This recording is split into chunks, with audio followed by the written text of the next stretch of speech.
What's up, y'all? It's February 8th, about 8 o'clock in the evening, and I'm sitting down here in my wood shop where I build my longbows and getting started on a project of a different variety. I'm going to build, hopefully, two Flintlock guns. One's going to be a smooth bore 62 caliber 20 gauge basically shotgun. I can shoot some patch round balls out of it as well. It's a 44-inch long barrel, and then I got a 54 caliber rifled barrel. It's going to be 42 inches long. Both barrels are Colerain barrels, and I'm going to hopefully get it to shoot patch round balls pretty well. I got a Siler lock from Jim Chambers for the 54 caliber, and then I got a Fowler lock for the smoothbore. It's also a Chambers lock as well.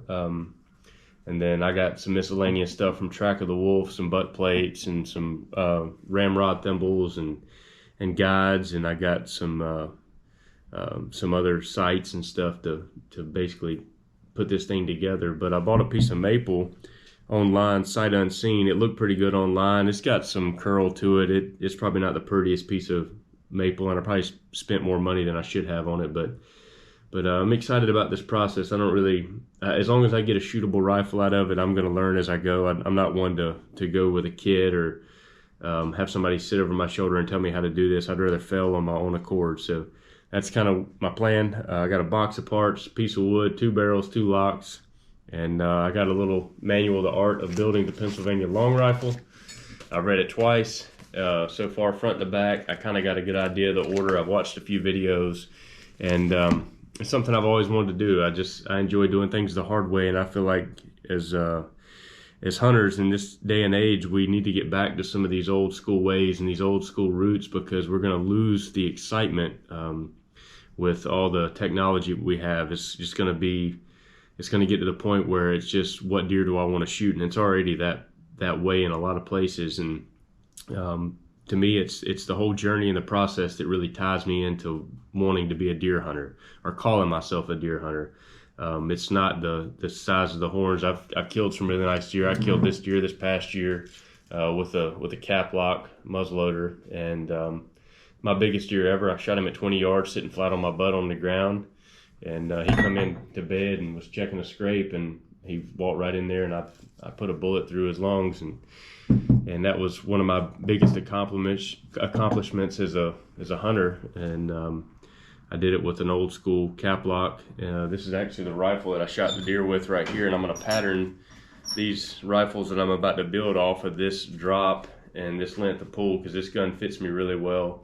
So I'm going to basically use this as my guide as to how I'm going to build these 2 rifles. But this is old 58 caliber. I've been casting lead bullets for it for years, and I've been hunting with this gun, I would say, since 2006, 2007. So we're looking at about 18 years. So this gun's been with me for a while. I've killed a pile of deer with it, killed some really nice bucks. I got 2 or 3 deer on the wall with it.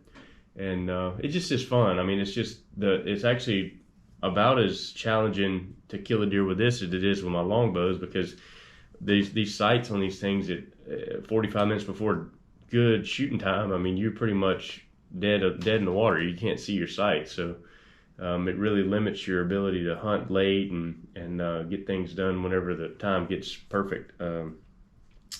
But it's going to be a journey. It's going to probably lead me down the road of failure, which is something I kind of look for, because if I'm not in a chance to where I can fail, it really isn't putting me in a place to grow. So I'm going to try to throw together 2 rifles and hopefully have one finished by the end of the year. I don't care if it's the smooth bore or the 54 caliber. I don't know which one I'm going to build yet. I was going to try to get this smooth bore done by turkey season, but I don't want to rush that process, and I don't want to just try to throw something together just to turkey hunt with. So if it gets done, it gets done. If it don't, it don't. But hopefully one of them will be done by deer season, and I can put this whole video together, start to finish, from today, laying these parts out, looking at everything, getting a feel for what goes where, and have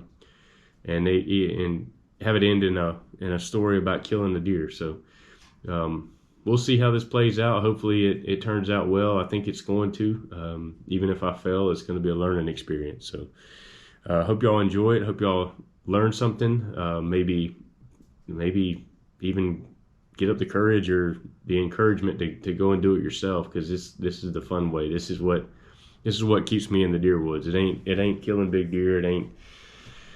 It's the process. If I'm not tied to the process, I don't really care to do it. So we're gonna get started here. I'm just gonna kind of brainstorm for a couple days before I start putting a saw to this wood, and hopefully we'll have a nice finished product. I don't care if it's the most beautiful rifle in the woods, but as long as it's functional and I can get the job done with it, that's all I care about. So y'all stay tuned. Hopefully you watch till the end, and hopefully we'll have a deer on the ground maybe this fall with one of these rifles that have yet to take shape.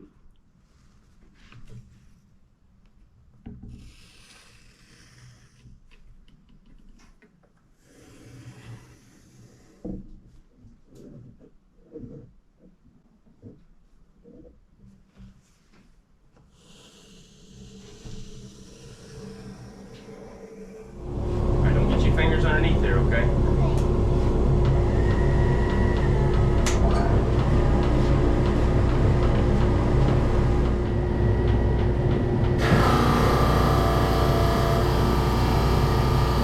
Try to keep it straight on that table.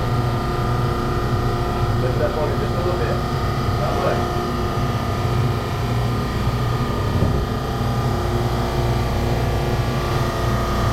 Not too much, man.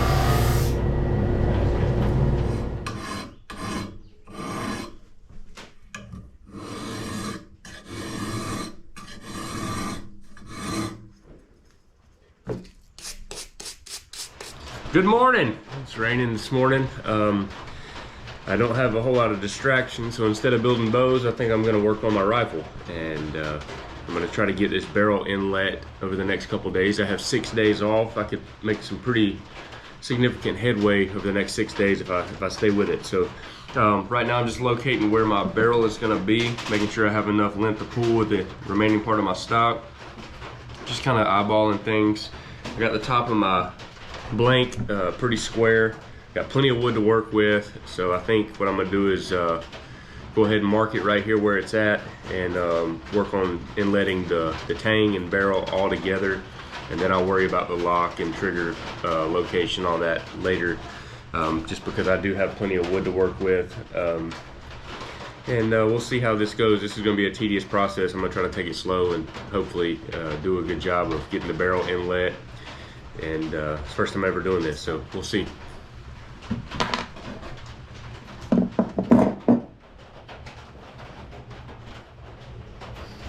As you can see, I have my center line here. I just marked where the back of my tang was in reference to where I had enough room for my lock assembly and all of that to go. So I'm going to use this center line to center the bottom, the base of my tang, and also the front flat of my barrel out here on the end. So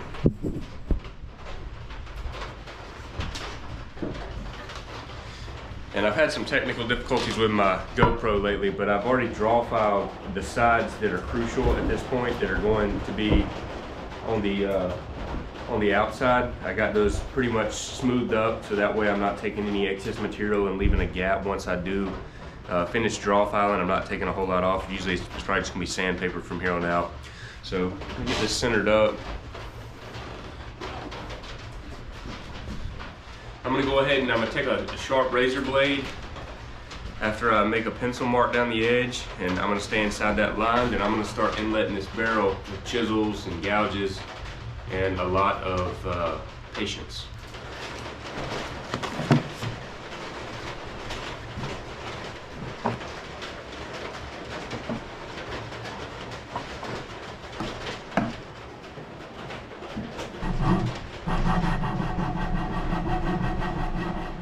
So right now, just visualizing things, I marked out the center line, drew a preliminary barrel channel, but now I'm going to drop it in about half the width of the barrel and cut my groove in the top so I can inlet my tang and my barrel, and not have to take so much wood out when I'm inletting.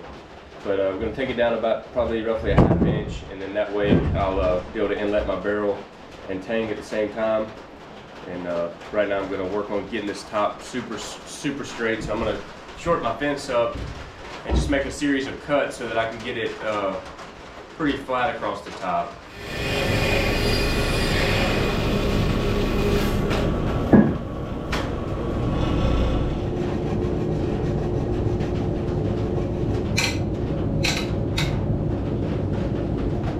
Now I have a pretty flat area to work with my barrel channel, and then I can inlet my tang.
Your battery's up to 52.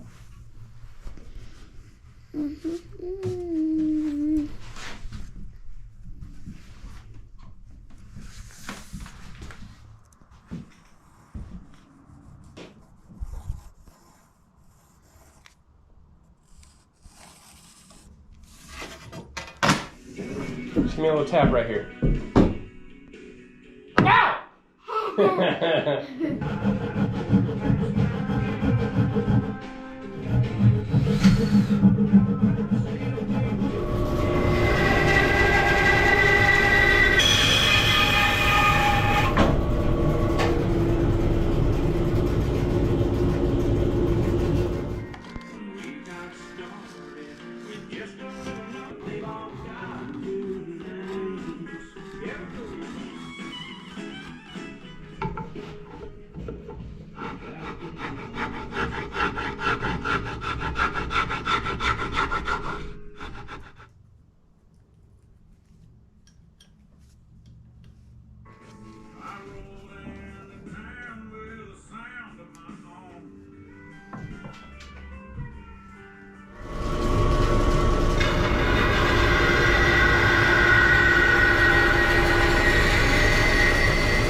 there and loud. I almost big hold that one. Well, you don't need to do too much. I see it. The two to the right a little bit. Yeah, you kill it. You get it 75, 100 yards, you'll be able to eat it. If you can see him with the sights, you'll eat him up. I don't even know if I want to mess with the sights. I'm just saying, if you can see I know. him with the sight in the dim light or in the woods, he'll be in trouble.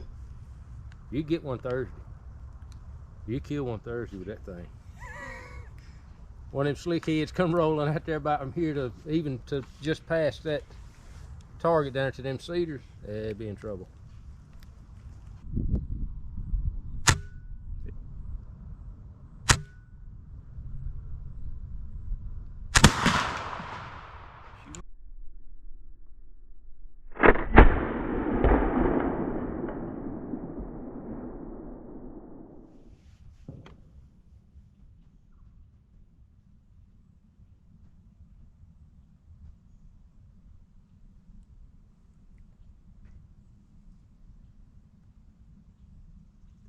Good morning. It's getting on over there towards the end of December. I'm sitting in a bedding area this morning. It's pretty still. Wind's not blowing really. It's not that cold. It's probably 50, 45 to 50. There's some locust trees around, some tracks. There's a fresh scrape over here. I came in here yesterday and built this little blind. Not intending to come back today, but I really didn't have any other ideas, so there was some sign here, so I decided to come back. But it's still early. I got in here pretty quiet. I didn't bump anything to my knowledge, so I'm gonna sit tight and see what happens.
Meh. Meh.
fairly certain I heard him crash. It's a little spike. Maybe he's only got one side. It's a little spike. That's exactly what I came in here to kill. Easy to drag.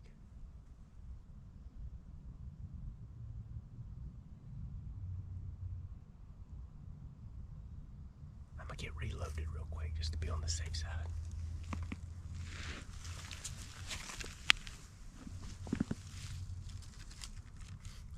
So it's been about 15 minutes since I shot. I don't know if I got it on this camera or not, but I just happened to turn around. I thought I heard some deer back there, but it sounded like turkeys almost, and I heard some hens back there this morning. So every once in a while I'd look back there, and I just so happened to turn around, and he was walking up. I don't know how long they'd been back there, but it was 2 deer. I saw another one run off. It wasn't no big deer. But he just kind of walked with a purpose. I tried to get everything situated best I could. Just flipped this camera on. It was behind me, so I couldn't really focus it. I probably blocked the film anyway. But he walked out there probably, I don't know, maybe 40 yards. And I tried to hold bottom third of him. Just like where, if it hit exactly where my post was, he was dead. And if it hit higher than that, within 6 or 8 inches reasonable, he was still gonna be dead. And I squeezed it the best I could. I gotta do some trigger work on this gun. I don't know why it's starting to kind of get a little scratchy, but when I shot, I couldn't see anything. And I heard him run off, saw the other deer run off. And then about maybe 4 seconds later, I heard a big stick crack and some thrashing. So I'm pretty sure he went straight away from me, maybe 50 yards at most, and died. So I'm gonna ease up there here in just a second and see what's up. Hopefully I got a good blood trail. Hopefully he's dead. And hopefully I have my first deer with a flintlock rifle.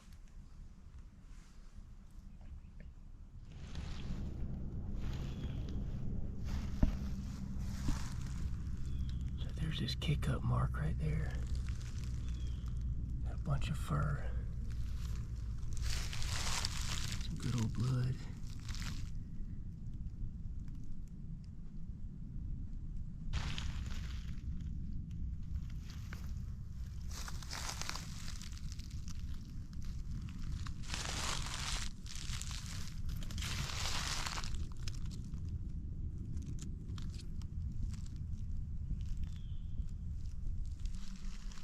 But this is my first deer ever with a patched round ball, so I really don't know what to expect.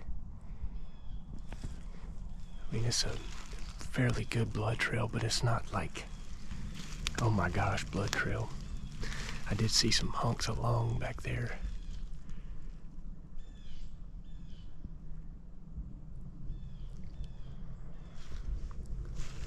Starting to pick up a little bit now. I'm going right to where I heard that crash.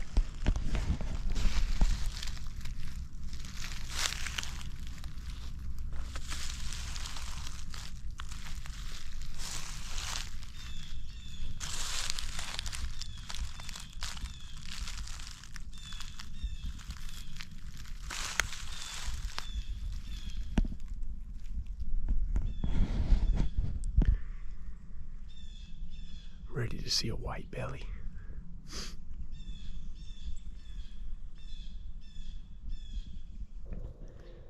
We've gone quite a ways. The blood's been really good. It's been up high, been down low. I've seen lung tissue, I've seen food matter. But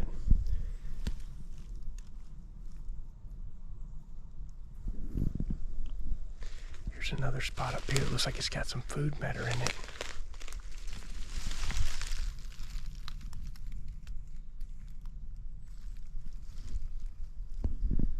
But I also see lung tissue, but the blood, I'm looking at blood for like 15 yards up the under, so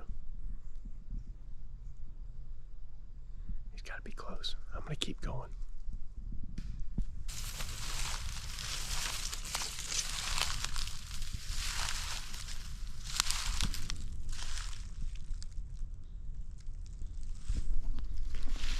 see something. I got him.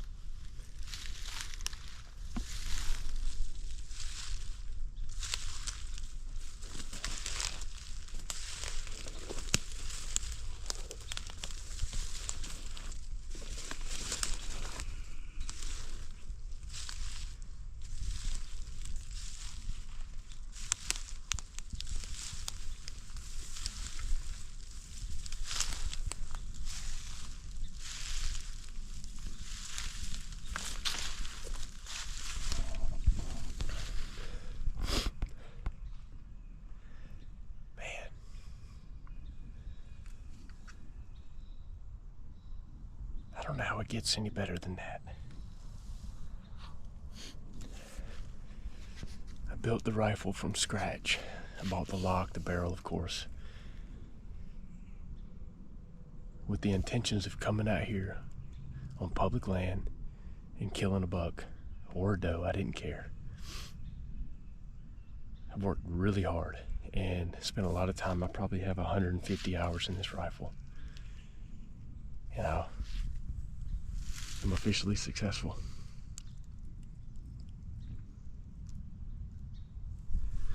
£70, maybe a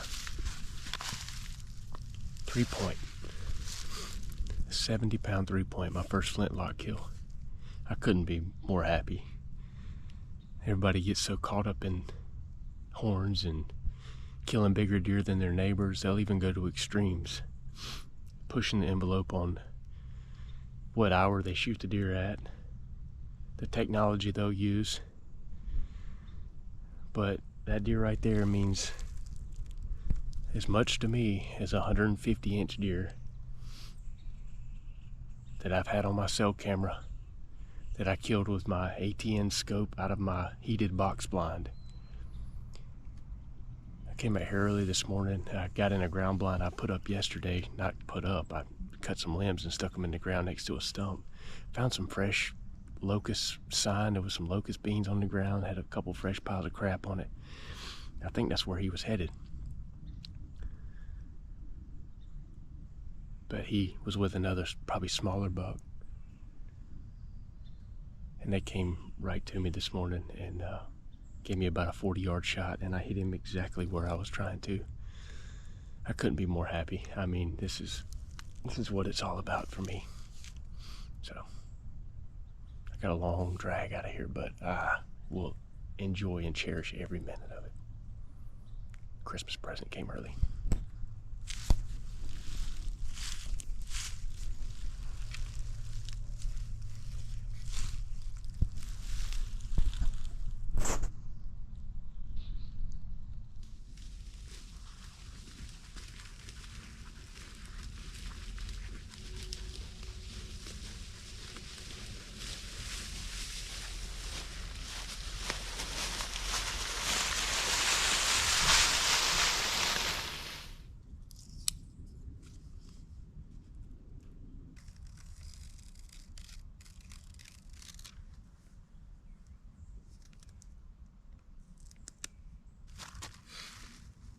So that's actually the first deer I've been able to put a tag on this year.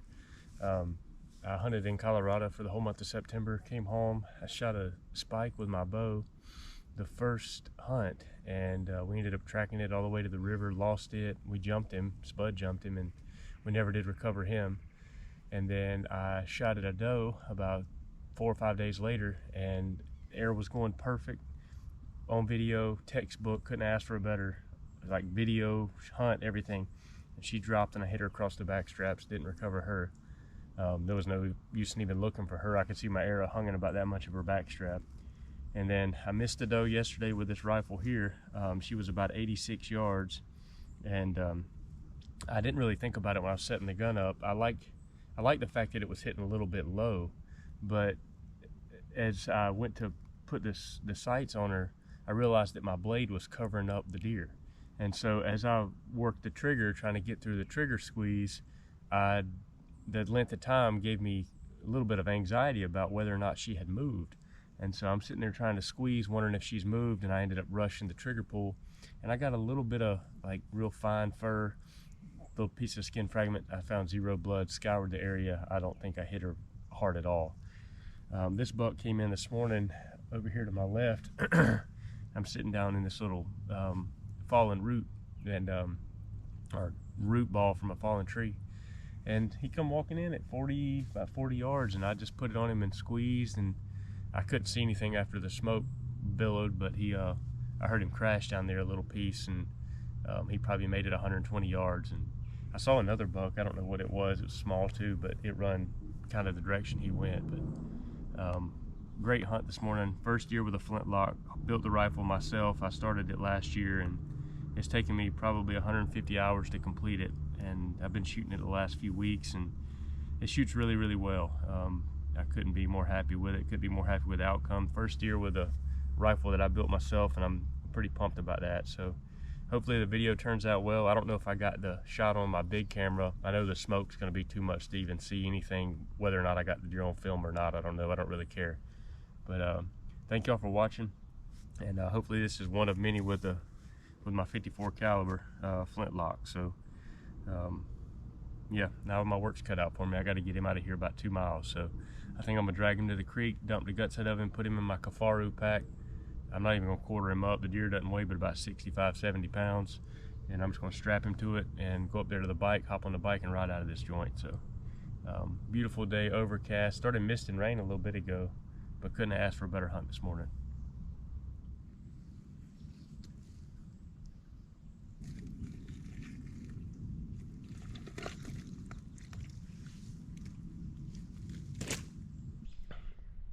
Got her loaded up. Got about another 1.5 miles out of here. About a mile of it's on bike, so hopefully I can ride my bike with this thing on my back.